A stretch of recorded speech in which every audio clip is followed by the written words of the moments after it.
Gotcha. Ladies and gentlemen, what's goody? It's your boy, Oh So Co. You can also call me OSK. Either I just go convey the same way. Ladies and gentlemen, we are back with another one. Now listen. This time, we going back. We going back. Back. I made that up all top to the tier list, okay? The hat gimmick isn't gonna work. I'm sorry, okay? It just won't sit in my head. But nonetheless, it's been a minute since we did a tier list. So today I figured since this past weekend was SummerSlam, ending A was, man, this was a really great event. And I'm so happy that all these decisions paid off. And look at what Cody Rhodes and John Cena did. Or option B is, oh my goodness, they absolutely ruined the first 2-night SummerSlam in the world. I can't believe this is happening. Either way, you know what I'm saying? We can't change the past. So we are going to take a look at what WWE considered the top 25 SummerSlam matches, and we're going to rank them on a tier list. Now, quick disclaimer, I understand that's a little iffy, right? Because realistically, for one, if they're ranked in order, right, what are we doing ranking them on a tier list? I get the confusion with that. You know, it probably more or less makes sense to be like, well, that's what they got right, that's what they got wrong. But the structure of this tier list that they've set up for us, they've essentially categorized it as, hey, this is a SummerSlam classic. This should be on the list, high up there. Earn the spot means it makes sense. This one just, of course, saying they wouldn't choose it, but hey. And then how'd that make the list? So that's essentially what we're going to do. We're going to go 25 through 1, and I'm going to decipher it match by match if I think it deserves to be on the list, if it's ranked as high as it should be, blah, blah, but we're going to put it on a tier list. Either way, if this is something that you find interesting and you like more content like this, please make sure to like, comment, and subscribe, and leave suggestions down below which you want to see next. We are on the road to 250, baby. So let's get there. Without further ado, let's do it. We'll go ahead and start this off with Cody Rhodes versus Brock Lesnar in 2023. All right, so this was, and I mean, it had to be, right? This was Brock's last match in WWE. This was their blow-off match. They were both 1-1 at this point, essentially. And match-wise, of the three, I'll say it's probably the second best. Now, what I have to do with the SummerSlam quality against his peers, but the moment and the ending, and apparently that was Brock going off script and giving him the rub. I feel like that was perfect to jumpstart like the actual story finishing arc. So that was clutch. Nah, here's the thing. Do I think it's a top 25 SummerSlam match? Realistically, when you look at the history of SummerSlam, they got heavy hitters and then like a bunch of mid. So it's gonna be really hard for me to say I don't think it should be on the list. So what I'm gonna do is I'm gonna say they earned the spot because the moment saved it. I wouldn't necessarily say it's one of my favorite SummerSlam matches of all time, but realistically, it was a good moment to end. So, cool. Number 24, we got Seth Rollins versus John Cena in 2015. This for the WWE Championship and the US Championship. It was a good match. Kind of the opposite of the Brock and Cody match with that terrible Jon Stewart finish. Man, you know what I'm saying? Like, to me, that was trash. I know Seth was just getting away with stuff, and that was kind of the story, but like, man, I don't know, bro. I would have rather it been like J&J Security or something, man. I just didn't like that. Not only that, I mean, John and Seth have decent chemistry together, I will say. This to me isn't like anything crazy though. Like, I don't ever go back and look at this match or even think about it respectfully. Me personally, I'm gonna put not what I choose, but okay. I mean, that is not the right match. Wow. But yeah, not what I choose, but okay. I won't argue. If this is one of your all-time favorites, great. And if you like the ending, probably even better for you, but just not for me. Number 23, we got Undertaker versus Bret Hart for the WWE Championship, SummerSlam 97. Hot take. I don't even know if this is a hot take, bro. The Undertaker did not start putting on great matches until the American Badass gimmick debuted. Respectfully. Like, and I say that not to disrespect Taker. I think it was honestly the era he was in. Like, can I just be real with y'all? You get what I'm saying? Like, it was the stoic big man era. And they worked like that. They were the intimidating factor. Now, granted, Undertaker in 97, I will say, was probably peak that version of Taker, if that makes sense. Like, we look at the Ministry of Darkness-esque Taker, because he wasn't exactly the Ministry of Darkness at this point, but like very close to it. He was the Attitude Era Dead Man Taker. And I would say 97 was a really good run. You look at that, you look at the stuff with Shawn, clutch. Semicolon, however, okay? I do not believe that this was one of his high points in his career. Now, again, it's SummerSlam. We're stacking up against SummerSlam. But very much like the two matches before, it just didn't move me. Okay, respectfully didn't move me. But hey, you know. And I'm having a hard time thinking that there's going to be anything down here, but we'll see. Let's continue. Number 22, Brock versus Seth, SummerSlam 2019. I'm going to say off rip, the previous three matches would have put it higher. Actually, how'd this make the list? Because here's the thing. I didn't want to see that, at least. Like, Brock was in the main event scene around 2019, and this was like the worst version of Seth. Like, we respectfully didn't want this. You know what I'm saying? And not only that, like, I think it was a good match. But like based on what I'm looking at, right? There are a couple of matches I'll put over this because I can see the future. Okay, and that one does not deserve to be in this top 25. If I'm not mistaken, let me just double check myself. Where's Kurt and Ray from 02? Where is Kurt and Ray from 02? Classic.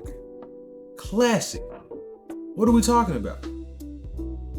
Anyways, Becky Lynch versus Bianca Belair at SummerSlam 2022. Now, this was a good match. I'm mad because this was my first PLE I saw live. My first, like, actual televised event. And when I say televised, I mean, like, people were recording, okay? Like, WWE was recording. Before that, I had only been to, like, maybe 2 house shows.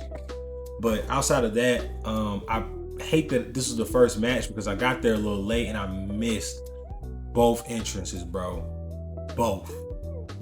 I mean, maybe that's not that impactful, but for my first show, I wanted to see the first 2 competitors come out. I was so nervous because I'm like, bro, Becky, please don't beat her. You know what I'm saying? Please don't win. She didn't. All right. Which is good. So shout out to Bianca. And the moment after this match, I'm not going to lie, this is low-key a classic. I'm going to keep it a being with you, bro. Is this the best women's match in all of SummerSlam history? I'm gonna say it more than earned the spot. I think it's a bit underrated. Look, go back and watch SummerSlam 22, okay? And I honestly think, like, when you book, what do you call it? Like my GM mode or whatever, on WWE 2K, they say make sure your starting match is amazing and make sure your final match is amazing. Top 2 matches that night, without a doubt, was the opener and the closer, in my opinion. But I would go as far to say from a technical prowess and in-ring work, whew, I'm getting goosebumps. That is why Bianca's my favorite women's wrestler. Stuff like that. Randy Orton versus Christian at SummerSlam 2011. What a rivalry, man. What a rivalry. So here's the thing. I think I can justify this being where it's at. And I'm going to tell you why. When you compare the 2 matches between Cena and Punk between Money in the Bank 2011 and SummerSlam 2011, I think that there was a significant drop off with those 2. And we'll essentially talk about one of those in a second. With this rivalry, like, sure, it was a drop off from Money in the Bank. It was still great, bro. 2 great smooth workers, in my opinion. And they went out there and put on a good match, a great match even. Now, I'm not going to glaze it. I'm not going to say that it's like super insane, but I think that it earned its spot. I think that it's up there, and I think that is a match that's worth watching again. As a matter of fact, if I'm doing this stuff in order, I think it is a little bit better than Cody Rhodes. The WrestleMania 30 rematch between Brock and Taker. I guess rematch. I don't know. But good match. Good match. Just not what I choose. It was better than their Mania 30 match, without a doubt. It was, like, I can't argue that. I feel like there are just better matches in place of this. I'm sorry. Like, Brock and Taker in Brock's part-time run did not have the best chemistry to me. And I don't even think that's a hot take. Granted, the WrestleMania 30 match was not their fault. essentially. I mean, like, you can't help someone getting concussed, but nonetheless, bro, like, I don't know. You feel me? Let me adjust my chair. I feel like I'm sitting in the flow. There we go. I'm a little taller now. I'm a little taller. So yeah. All right. Next match, we got Jeff versus Punk. TLC match. One of them ones. All right. First of all, amazing story, amazing build. You know, the justified Punk angle, in my opinion. Because what are we saying? What is he supposed to do with that Money in the Bank briefcase? Come on. But I mean, a banger. Like, this was, it sucks because Jeff would eventually be out of the company. But like, Jeff was still being Jeff Hardy, jumping off of ladders, going through tables, you know what I'm saying? It was just insane. Jeff Hardy, underrated portion of SummerSlam's run, and I gotta respect him. I'm gonna say that more to earn the spot. Yeah. I still think the Becky and Bianca match is better. It's gonna be hard to dethrone that, but I gotta put that up there. Stone Cold Steve Austin versus Kurt Angle, SummerSlam 01. And the reason I say not because I don't think it was a good match. I actually do. I think this was a really good match. I don't think I was a big fan of the ending of this match, and I think that's kind of what bothers me a little bit. Like, it was the conniving, sniveling Austin, like he was heel Austin, and he walked away with a dub. So I could be misremembering, but I think that is the result of that match. If I'm remembering right, though, Stone Cold got out of there, left Dodge, left with the championship, and although the match was really great, endings, man, like, it was a big portion of it. But I think they have good chemistry together. I think it was a really good match. I'm gonna say they definitely earned the spot on this list. Valid. Ray versus Eddie, SummerSlam 05. This was Dominic Mysterio's in-ring debut. All right, so that's something to note. And honestly, like, the storyline was kind of crazy. I think with hindsight, we glaze it. But like, they were banging. This was a really great match. One of my all-time favorite SummerSlam matches. Crazy story, and Dominic was there, man. So, like, Dominic alone is bringing this up. The custody battle for Dominic, man. Like, what a time we used to live in, bro.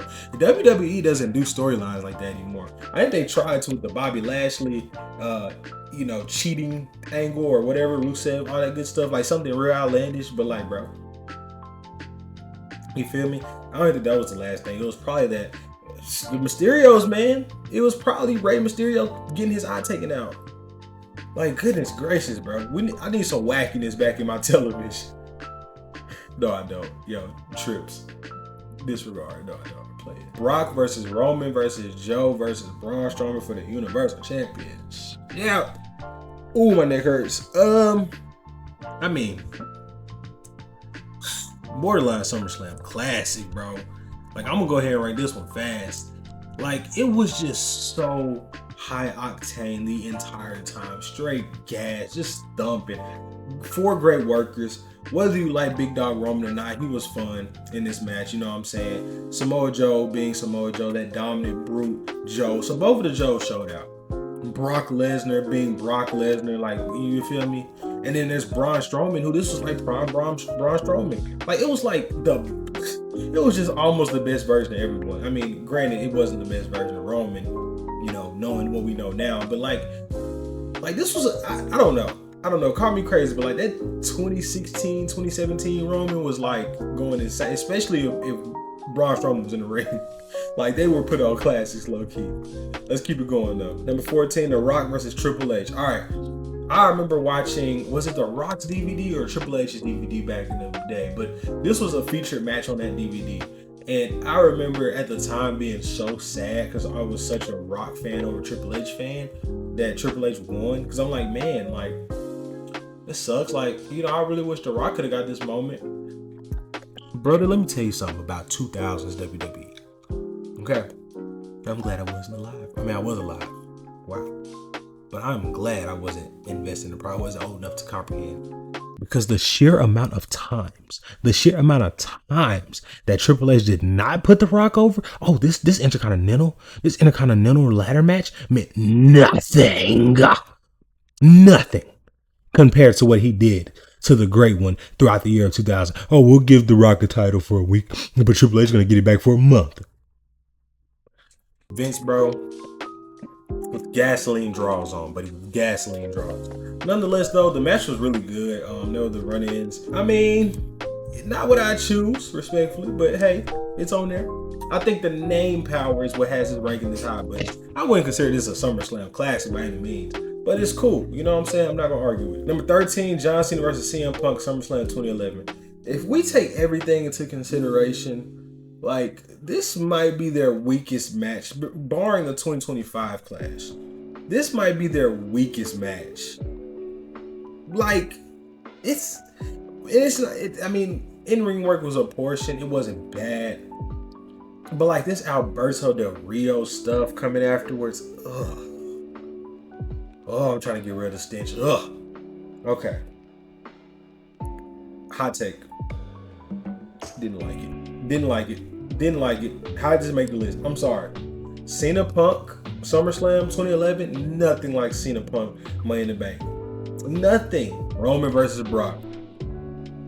I will admit right now, I am very biased to SummerSlam 2022. I'll admit it. But it's also hard for someone to argue that this and the Bianca Becky match from early in the night weren't SummerSlam classics. First of all, name me a moment in SummerSlam history that is more insane than the ring getting lifted.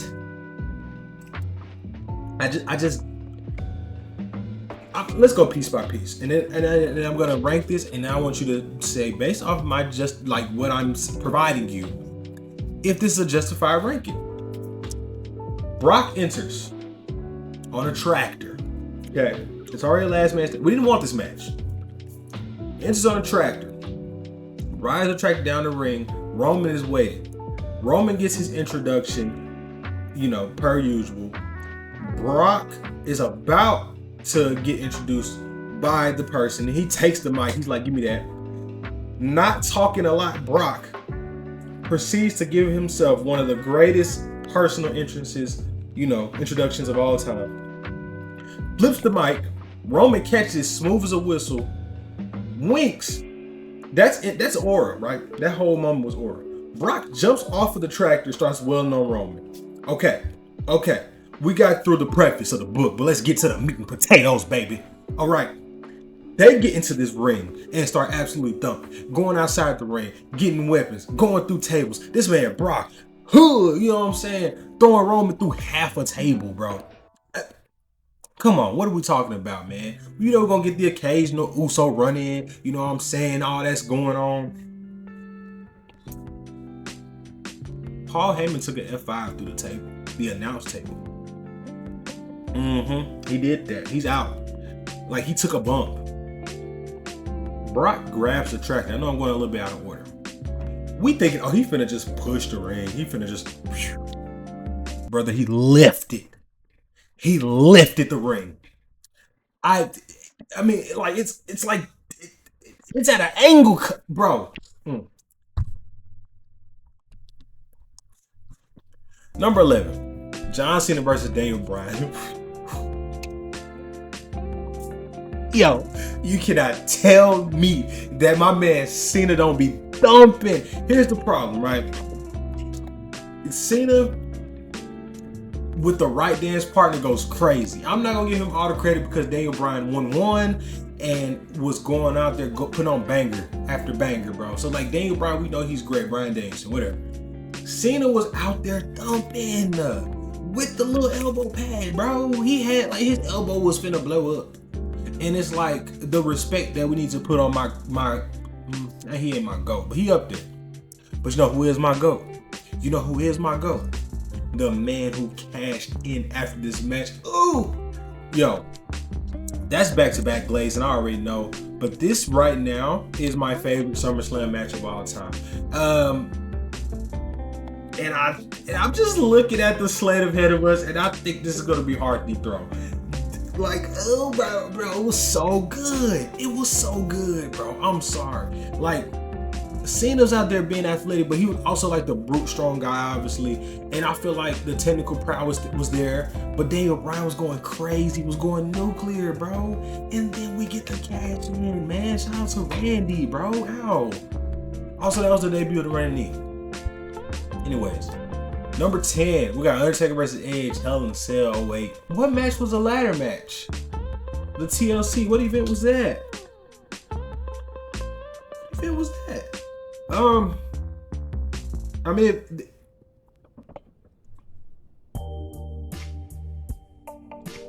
no shot. Hold on. Wow. Is this the right picture? They put a ladder out in the Hell in a Cell? Huh. Nonetheless, the Hell in a Cell match is great. I'm tripping. Did not know this match happened at SummerSlam. Because the TLC match that they would have had earlier in the year was amazing too. The Hell in a Cell match was actually crazy. Low key, no, that was actually crazy. It's a SummerSlam classic. Is it a classic? Is it a top 10? Because like, man, he murdered Edge.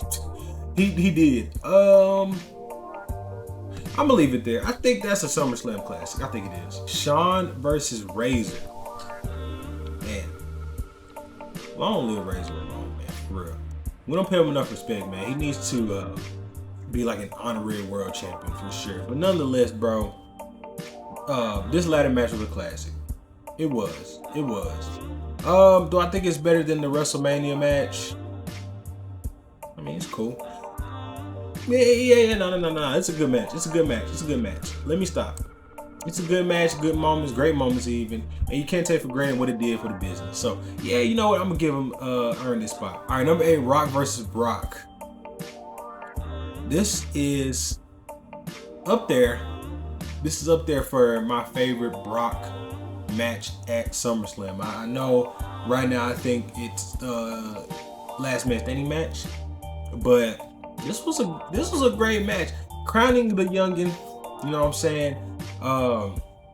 Rock was selling for Brock. And this was the last time we saw face Rock before Hollywood. That doesn't mean anything for the match, of course, but he cut a promo afterwards, essentially turning heel. And yeah, man, I mean, they meshed pretty well for what it was. Great moment, great winner, great decision. And all in all, Brock walked out looking amazing. So I'm gonna say more than earned the spot. I don't think it was a SummerSlam classic, but I definitely think it was up there for sure. Shawn versus Triple H at 02.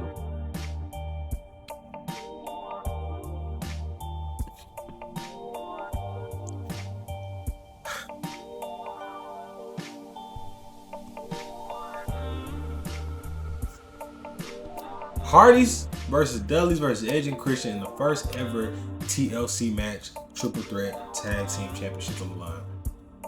Yeah. Now, this is not knocking points off of it. I just want you all to know what I think. I think this was not better than TLC 2. But TLC 2 was also a Mania one, and I understand why it wouldn't be better. And it was like an introduction. This was still a banger though, bro. This was still a banger. I think it earned the spot. Now, when I say it's not in more than earned the spot, while I do think it's a classic, I just do think these matches are better. I'll put it above the original ladder match because it did it better. You know what I'm saying? More people, more of a car wreck. But yeah, I think it earned the spot. I'm not gonna argue by any means, but yeah. Bret versus Owen in steel cage. Okay, I'm gonna keep it real with y'all. I'm gonna be complacent with y'all. I'm gonna be honest, open with you. Okay, I need to go back and watch this match. I do. I need to go back and watch this match because respectfully, like, I know I've heard great things about it. I've seen their match at WrestleMania, and I know that was great. I've heard this steel cage match was insane. Like, if I'm not mistaken, correct me if I'm wrong, chat, but if you've seen this match, is the consensus that this is the greatest steel cage match of all time.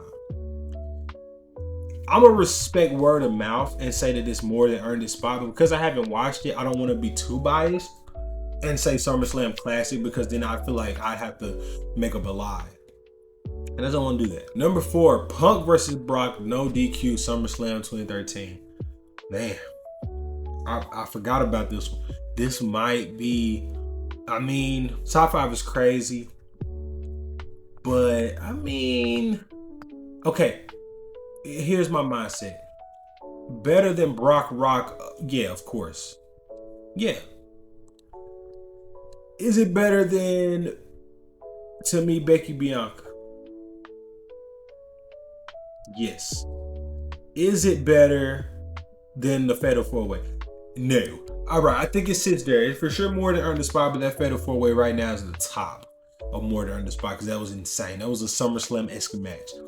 But shout out to Punk and Brock for thumping. I think that was really good. Great chemistry from those guys. But yeah, I'm gonna sit there. Bret versus Mr. Perfect. Again, we got another case of, what do you know? You know what I'm saying? Like, Mr. Perfect's work is amazing in itself. Bret's work is amazing. And so it's like, even with that validation, it's hard to argue against it. Like, it's hard for me to say, hey, well, hearing what I hear, I still think otherwise. Nah, I've heard good things. And I'm gonna have to go word of mouth again. There's a lot of stuff in more than earned the spot, but I'm gonna put that up there as well because, I mean, who am I? Cena, AJ Styles, SummerSlam 2016. Cena, bro. Cena and Styles. Oh my goodness. All right, it's just like those guys, man. And it's crazy because you got the once face of TNA and the face of WWE, an essential dream match. And like when you think about it, okay, the world we live in, we got Styles versus Cena before both of them were out of their primes. And I would argue Cena was in his prime work rate. so we can prime Cena, maybe not so much prime AJ, but at the same time, like, what is regression with AJ? You know what I'm saying? Because it might have just been a sustained prime, like a LeBron, because he was out there thumping. And it's, you know, honestly, I'm gonna put Cena Bryan up there. I gotta put this up there too. I don't think this is better than that match in my personal opinion, but I understand why people do think that. But I'm gonna just put that at number 2. I mean, I keep saying it based on the picture, but it's SummerSlam Classic. And number 1, we got Bret versus British Bulldog for the IC Championship at SummerSlam 92. Now, I actually went back and watched this match because it's the number 1. It was number 1 on the list when it dropped, and I was like, bro, I gotta see this. It's one of them. It is one of them. It is objectively a great match. And I think, like, when you think about SummerSlam history, I'm not mad at this being number 1. Now, is it my number 1 favorite? No. But it's like a staple of the event, right? And I feel like everybody should go back and watch it, pay their respects to this great match, bro, because Bret and British Bulldog, like, it's like the workers of that time just had great chemistry with one another. You got Bret, you got British Bulldog, Owen Hart, Shawn Michaels, just out there, like, putting on classics, bro. And this might have been, of those 4 mixing it up, you could argue this might have been their best match. Like, you know what I'm saying? Like, you could argue Bret Owen at WrestleMania was pretty good too, but this, yeah, it's a SummerSlam classic right there. Yeah, so I usually at this point I'll say, like, hey, I'm gonna change something up, but I'm gonna be real. I think I got it. And I think it's fair that the top portion is loaded because these are the greatest matches of the event. I would just kind of take these 2 out. I would definitely slide in Ray versus Kurt Angle is one of my options there as well. Probably missing a few more. Like, even in recent years, I'm pretty sure there's a match or 2 that I just couldn't think of. But ultimately, I think that this makes sense, you know? I mean, I probably lowball Cena and Punk, but it's my list. And all this stuff up here makes sense too, I feel like. You know, I definitely maybe overrated Becky versus Bianca, but again, it's my list, it's my preference. But without further ado, it has been an absolute pleasure. Thank you all for tuning in, and let me know what y'all think in the comments down below. Where did I get it right? And leave some thoughts about this past weekend's event. Was SummerSlam one of those? Was it a great event?